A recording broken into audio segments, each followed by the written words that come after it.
Hello everyone, welcome to the last panel of today's event. Thanks for you are still here, and yeah, thanks for the great people who agreed to attend this panel.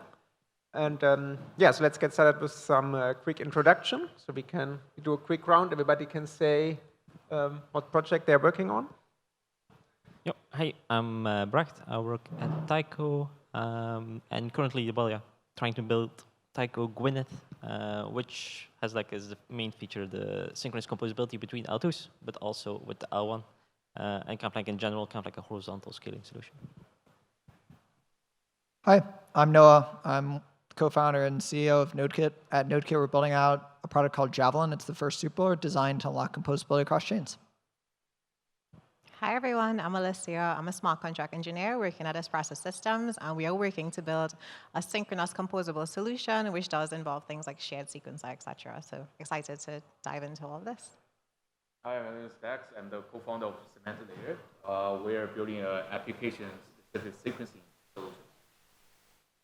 Hi, this is AJ, co-founder of Radius. Radius is building our own infra and block building solution that help rollups find out a way to secure the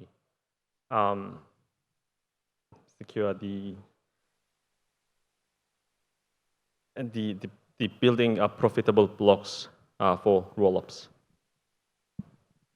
Hi everyone, my name is John. I'm the CEO and co-founder of T1, and we're building a T-enabled rollup that can verify execution integrity back in one block. So it's not synchronous composability, but we have a single block asynchrony window, which we think is good enough. Excellent, thank you.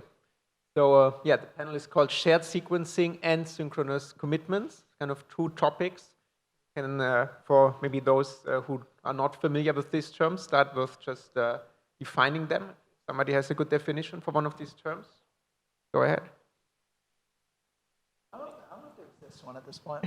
No, nobody wants. I mean, I can say shared sequencing is all about sequencing for multiple rollups at the same time. And if you are familiar with Ethereum, you know that the validators usually order the blocks, order the transactions within the block. But when you have rollups, they also have to order the transactions that go into their blocks. They typically use their own sequencer, and we think there benefits from having a shared sequencer.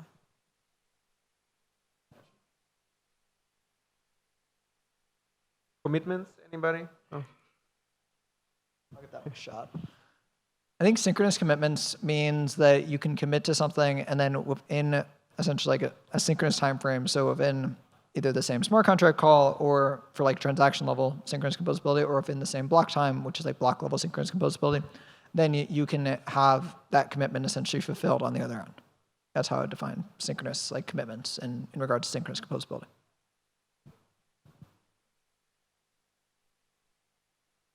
Everybody happy?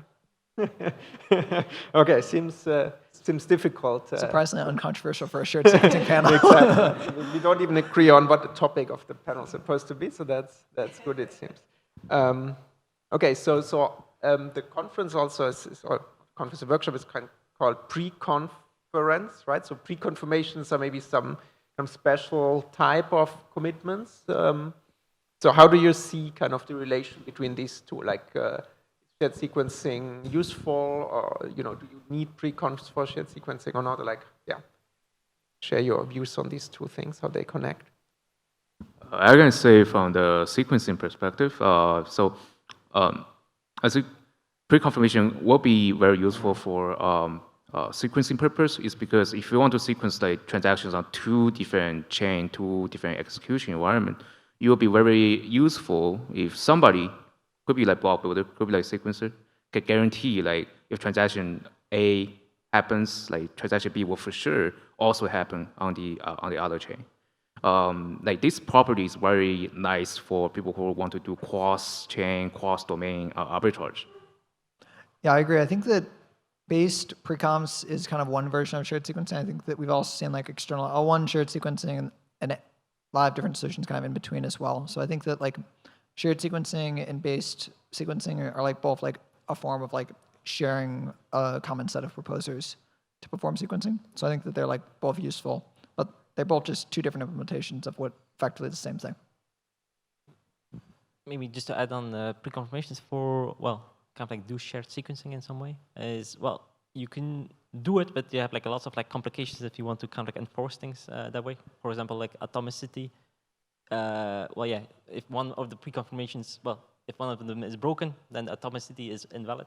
And so the only thing backing your atomicity is kind of like the whatever the preconfirmation kind of like stakes, and he might get slashed, but it's kind of like not enforced in like kind of like a validity proof way, or kind of like, yeah, it's not enforced on like the protocol level. So that's kind of like one of the downsides. And also kind of like just from a practical point of view, if you want to have like, well, you have like 2 chains, you have to get like preconfirmations from each of the sequencers. Then you also have to make sure that, well, you assume that they also want atomicity, the user. And if you only get like one preconfirmation from one of the chain and the other doesn't give you the preconfirmation, then you will be stuck with just like 1/2 of your transaction, which is exactly what you don't want. So you have to have like all these kind of like additional complexity if you kind of like want to implement it this way. Yeah, I'd just like to add, when we speak about preconfirmations, we should also mention L1 finality, just to like distinguish between the two to understand preconfirmations a bit more. So when you have L1 finality, that is after about 15 minutes or like 13 to 15 minutes. But when we're talking about rollups, we have to wait until they are also final. So they depend on L1 finality. And then let's say, for example, we have a ZK rollup, then you have to wait for the proof as well. So let's say the proof takes about 30 minutes, and then L1 finality takes about 13, that's 33. And then in the case of optimistic rollups, that's 7 days, to wait until, the fraud proof. So the pre-confirmations that we use are what we get from their sequencer. So with Arbitrum, for example, we know that they have governance rotations. So we think, okay, we have some kind of like social trust in Arbitrum sequencer. So we know that the pre-confirmation to some degree is trustworthy. But I think when we start thinking about creating atomic experiences, like you mentioned, we have to know for sure that this transaction will not roll back so that it can actually be atomic. So if we get a pre-confirmation from either L1 or from a network, then we can have a bit more trust in it because it's fault tolerant. So it's just like improving upon the existing pre-confirmations by adding other mechanisms. Yeah, I agree 100% on that. And I think that there's also like, there's different ways you can opt into like pre-conf size shared sequencing solutions, whether it's like we're all running on the same shared sequencer or whether it's like a base sequencing approach or whether you're going after like a shared auction approach. So there's like a variety of different ways you can de-risk these systems. I think that's going to be like a major focus over the next couple of months is de-risking these systems. So applications such as like solvers that want to operate across different chains, or like in our case, a super builder that wants to operate across multiple chains is able to leverage these solutions to make it as seamless as possible. Because otherwise, we're building all of this tech and there's not going to be a user at the end of it if you don't find the buy side of what you're selling with the preconfs and shared sequencing solutions. All right. So for synchronous, both, I guess, synchronous commitments and shared sequencing, I think interesting use case this opens up is kind of cross-chain applications. Right? So how do you see the impact on kind of the fee structures there, right? If you have different chains, there might be different fees, maybe even different tokens involved. What are your views on this? I think like just to provide a simplest user experience to end user, probably going to see more and more solvers just handle that in the background, where to the users on the front end, like they just see one fee figure. Yeah, I agree on that. And what we've seen is like we've worked at Particle Network, which is one of the largest chain abstraction providers on this, and we've seen that there's like whenever we talk to developers about like how you can unlock this composability and how they can bring in more users and more liquidity to their applications, their eyes light up. So I think a lot of this stuff is like super research oriented, but I think over the past couple months we've finally seen developers like really start to get like what this offers to their applications. So I think even as we have all these different fee structures, it will all kind of coordinate into one, where the end user doesn't really necessarily need to know, and that you integrate with like a program level. So you integrate with like a chain abstraction solution, a wall level solution such as that, and then they're the one that has to understand the fee structure rather than like the end user having to hold 17 different tokens on 17 different chains.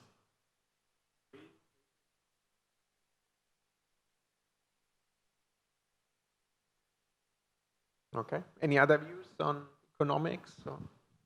I mean, like, in the ETH land, everything is ETH denominated. So, like, that takes away the complexity of dealing with multiple tokens.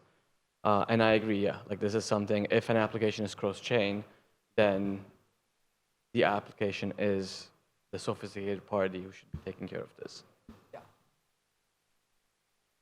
I guess that's also like why the synchronous aspect could be like important to kind of like abstract a lot away, because if you are not being, if you don't have like the synchronous interactions, then the whole transaction becomes like very unpredictable.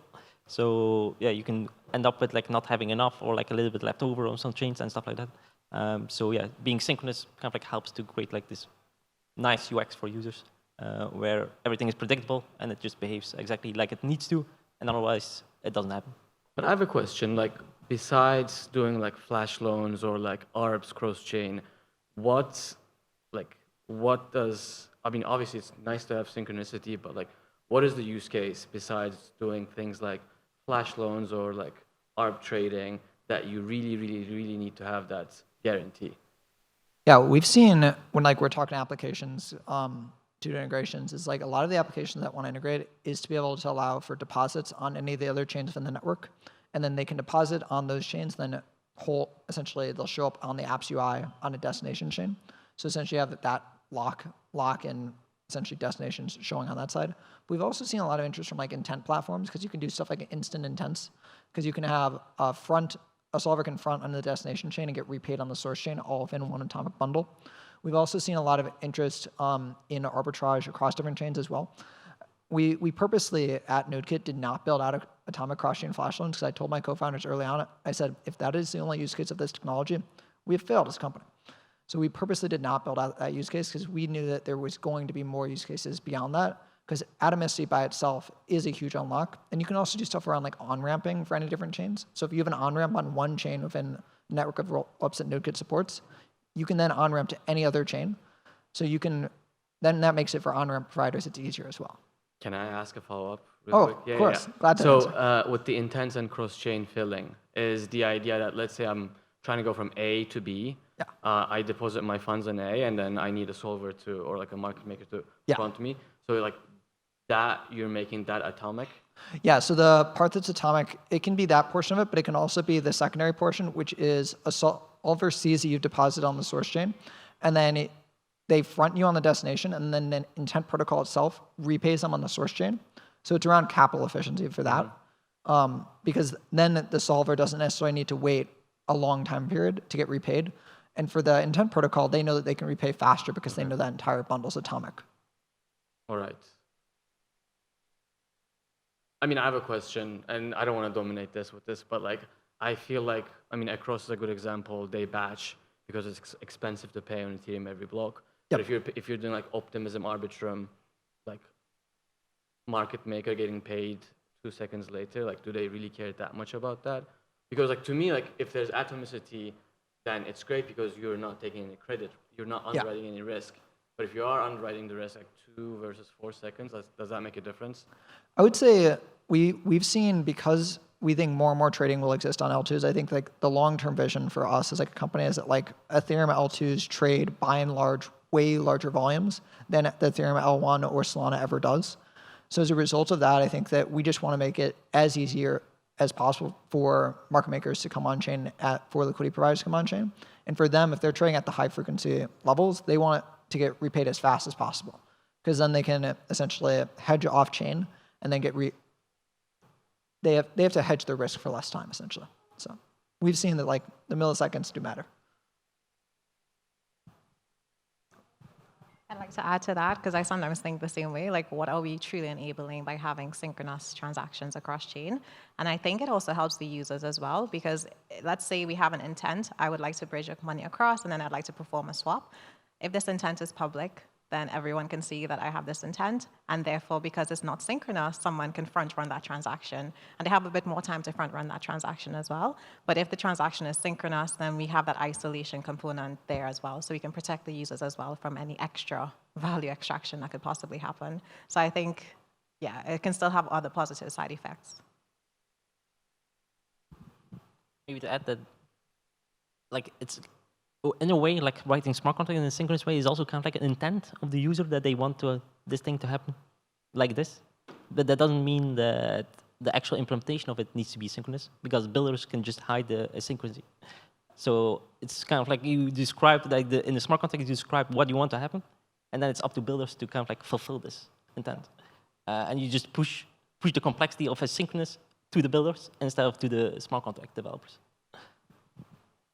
Yeah, I think builders over time look much more similar to, I think builders end up looking very similar to like the intent architecture. I think we're going to see stuff like collaborative block building as kind of more and more builders on L2s become a thing. I think that we'll really see that proliferate, and we've already started seeing it proliferate with kind of the work we've been doing around soup builders, where we've been seeing increasing amount of customizations around like people wanting to do like security inside the builder itself, or build out chain abstraction and intent protocols that are like directly integrated at the builder level. So I'd say that we see like block building as this like new frontier of like where new interesting development around order flow happens, because it is the best place to build like order flow systems as a result. Talking about security, does shared sequencing introduce additional assumptions you need on the security, or different trust assumptions? Yes, I think any of these systems introduce additional assumptions. You need to have some kind of stake. I think even if you're, I would say even base sequencing. This is I guess my controversial view. I think base sequencing does introduce additional trust assumptions, because unless it's enshrined in the L1 validator themselves, like base precoms by themselves do introduce significant additional trust assumptions, because unless you're like truly enshrined, everything's a trust assumption.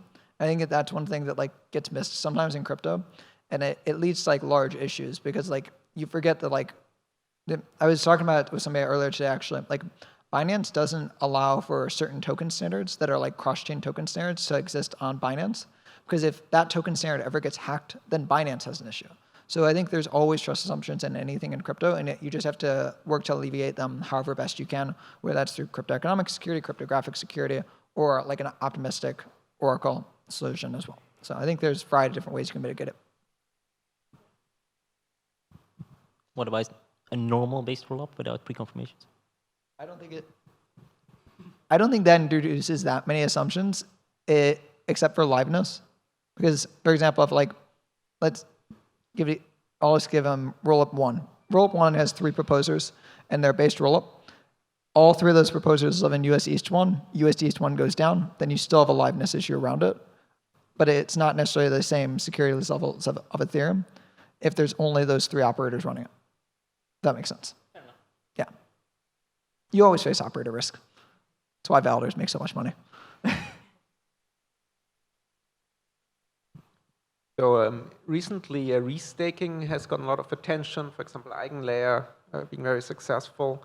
Do you see any potential there? For example, also about the trust assumptions we talked about. Could restaking play a role in this?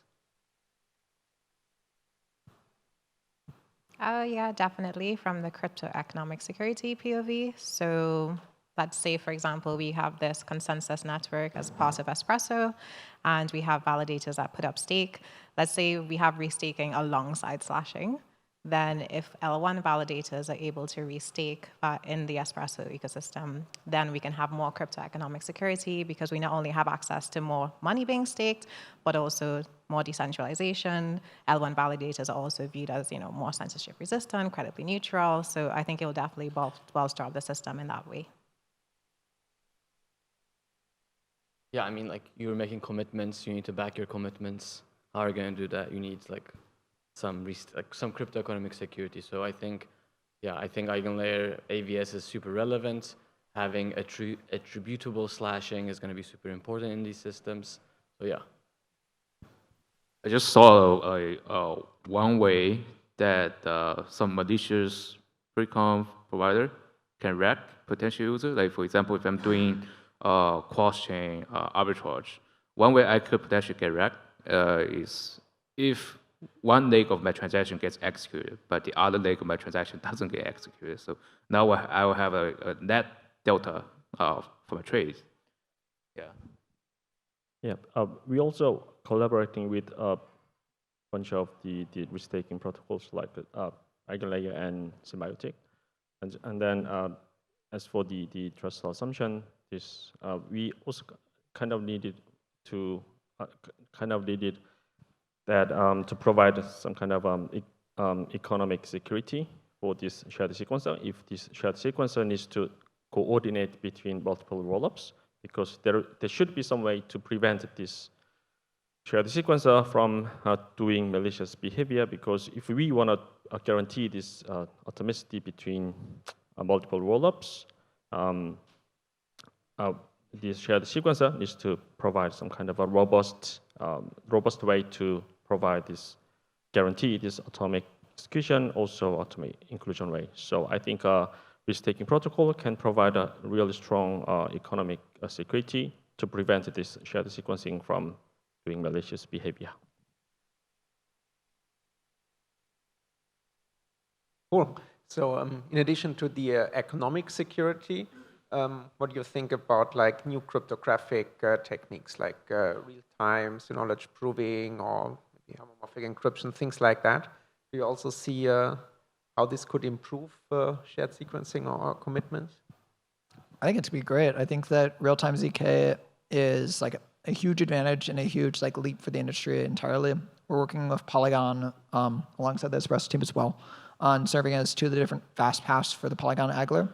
So I think that cryptographic security is kind of this end game approach that like we all should be striving for day in and day out.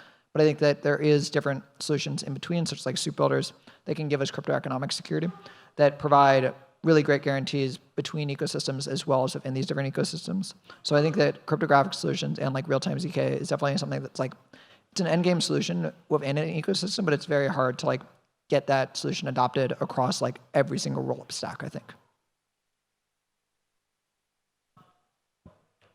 Yeah, I think real-time zero knowledge is like not as a pipe dream now, like both in terms of like the ability to get there, and then like the cost of doing that is just going to be super, super expensive for a very long time. And I think, yeah, I mean like crypto economic security is what we have right now. I think at least the way I think about it is like, okay, like how can we don't have this real-time zero knowledge proving right now. How can we use what we have today with crypto economic security so that you're not bound by your stake, but you're able to like mix things in a smart way so the system works. And yeah, obviously, like 5 years later when we get there, it's great. But I think we need to build things that work today. So pessimistic about real-time ZK proving. I mean, like many people are much more optimistic. We'll have to see where it actually turns out to be right. But I think like 1 to 2 years is like reasonable. But with the hardware acceleration coming out, I think it's. I think well, no. but now I mean, the actual hardware is being made. I guess. Well, we'll have to see. Who knows, right? Sure. Predictions. No, the reason why I disagree is like, yeah, we can get there maybe in 2 years. I don't know, but like then also it's like. It's expensive to run this thing in real time. So like imagine like, running this super expensive thing nonstop. Like who's going to pay for that? At that point, maybe you're like better off paying L1 gas. Right, but crypto economic security is also not free. I Yeah, feel like crypto economic security is cheaper. Much cheaper, yeah. Well, pessimistic. Well, at least we'll pay for by token inflation at the end of the day. Right. Okay. Well.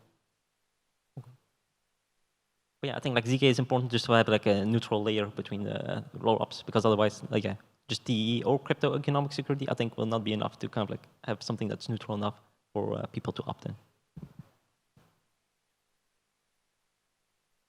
Okay, so talking about performance, so even ignoring like ZK things, like what performance implications does shared sequencing introduce, like compared to centralized sequencing or other types of sequencing?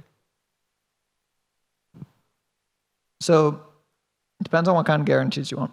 If you want, I would say a shared sequencer by itself, whether it's like shared auction or like traditional shared sequencer in that same vein, you're never going to get like lower than what a base preconf will get, which is around 100 milliseconds. But I would say, so we're never necessarily going to touch the same numbers as something like MegaETH. But I would say that overall, a lot of the performance constraints can be alleviated if you're not all sharing the same consensus layer for this.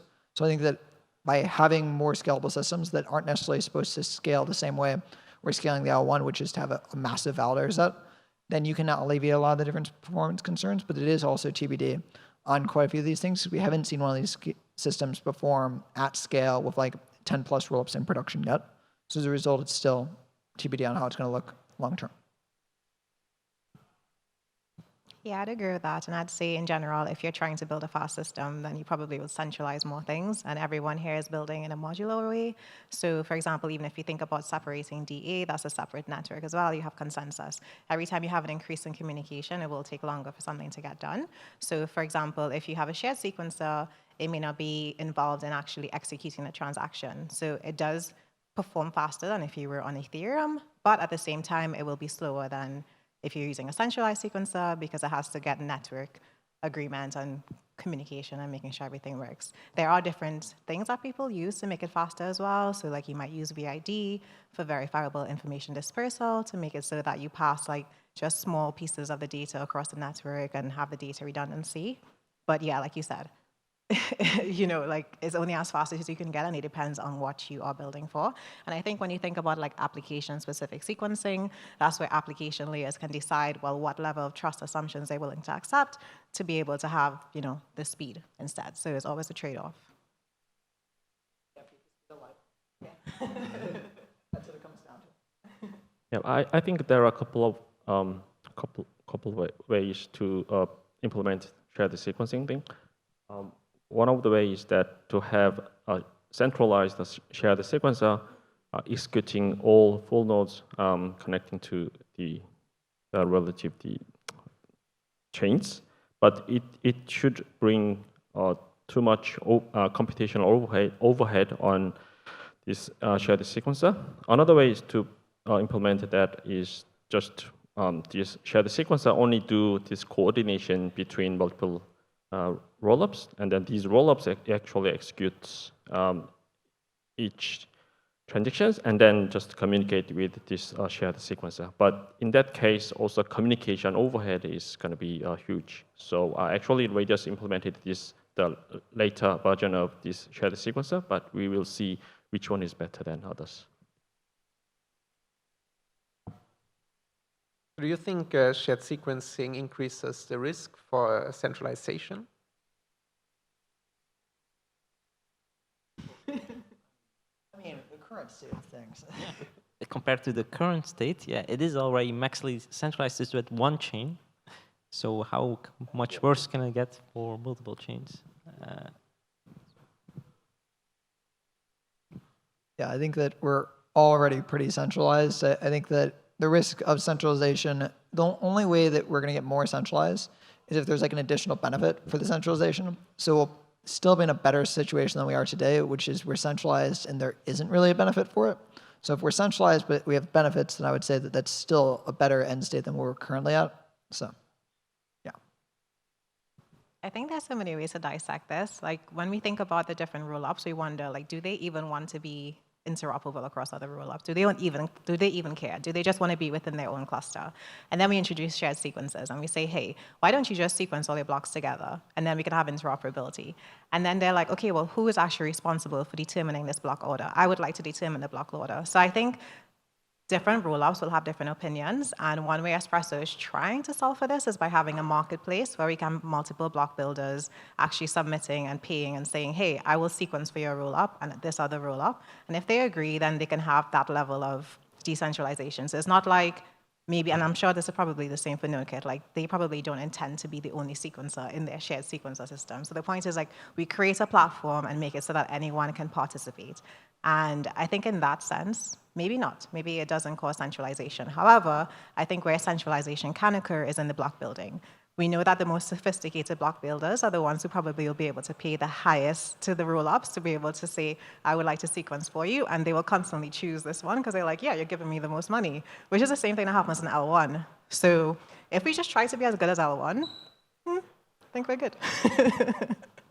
I think the centralization is acceptable if you have some fallback mechanism. Like if this dominant player is like down, like you can still send transactions, and also like on the existence of a dominant player. I think that just means that whatever player that's dominant is just doing a very good job. Yeah. Yeah, we've actually been building out a fallback mechanism specifically for that because we anticipate that we will end up seeing 1 to 2 dominant builders. So we want to make sure that if a rollup wants to opt out or if a system, for example, goes down, the rollup can fall back to their own local block production, which is really important because you want to make sure that you don't cause a greater liveness failure with using a system such as this.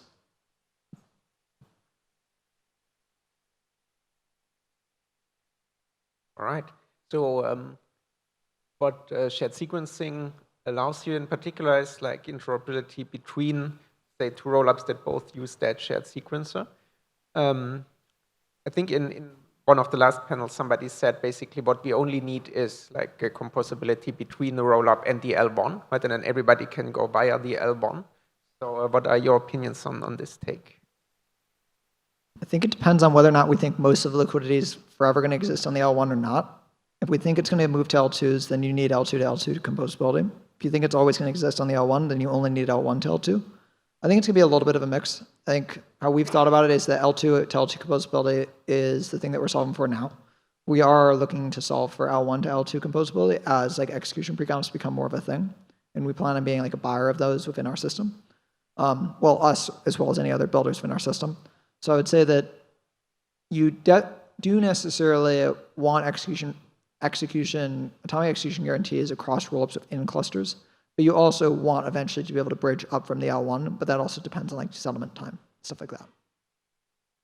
I mean, I think you also need to prove execution, right? Like shared sequencing is how things are going to be put in a block, but you need to let rollup B know that rollup A executed in this way. And you can introduce market makers or solvers who take that risk, but I think to truly get interop, you need to be able to prove different domains, and that's not something like, yeah, I think that's not something that we talk enough about in terms of like when we talk about interop.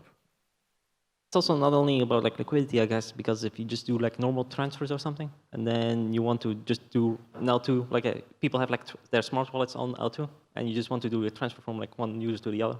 So it's like you don't want to go through like the L1 to be able to do that, unless you have like a very efficient kind of like way to do it. But I think it still makes sense to have like synchronous compatibility between two L2s as well. Yeah, I'd agree. It still makes sense. And if most people are actually using rollups anyway, that's probably what the demand would call for. But I think inevitably we're still using Ethereum's DA and we're still using Ethereum for security. So even if you are building a synchronous composable solution, you still have to pass it through the L1, even if you're really just meaning to transact between the two L2s.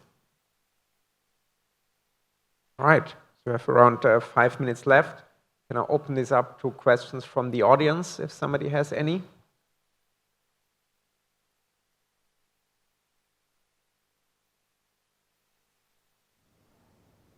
Nobody? Or maybe someone of you has a question? Good. Yeah, well, I'll give you the mic if you have a question. Okay.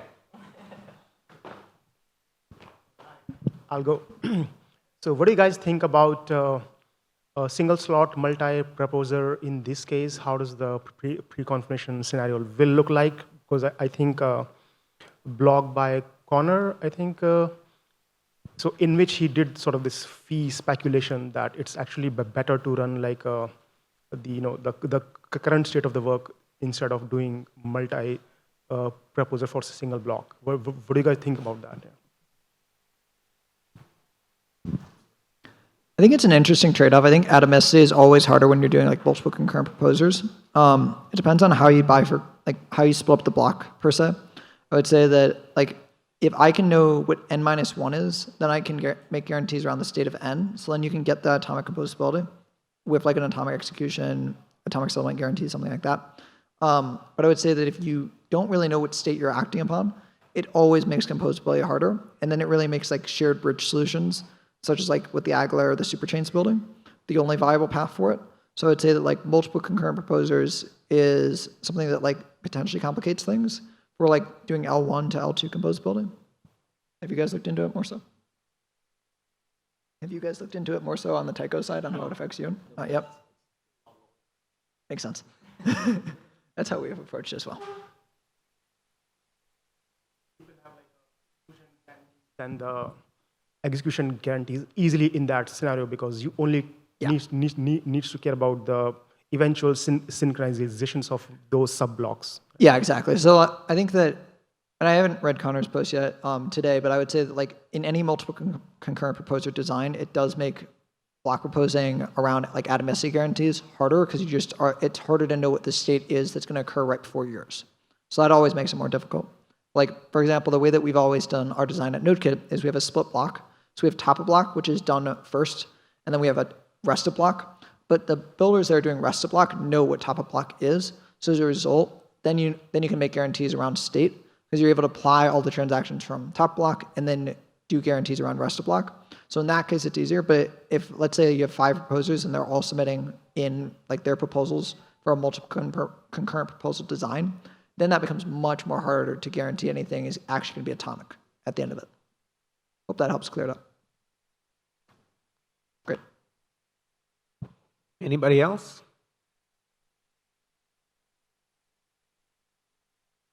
No? Anyone from the panelists wants to ask a question? You got one? Yeah, actually, I have a question about Hotshot. How are you guys? When is that coming on mainnet? Because I think it's an interesting design where you have, compared to all of the situations we have out there, get to a much more decentralized and censorship-resistant setup. So I'm personally very interested. So tell us a bit more. Hotshot is coming soon. No, but for real, mainnet is actually going to be soon. We're very excited to be launching. I don't want to say the date, but very soon. Yeah.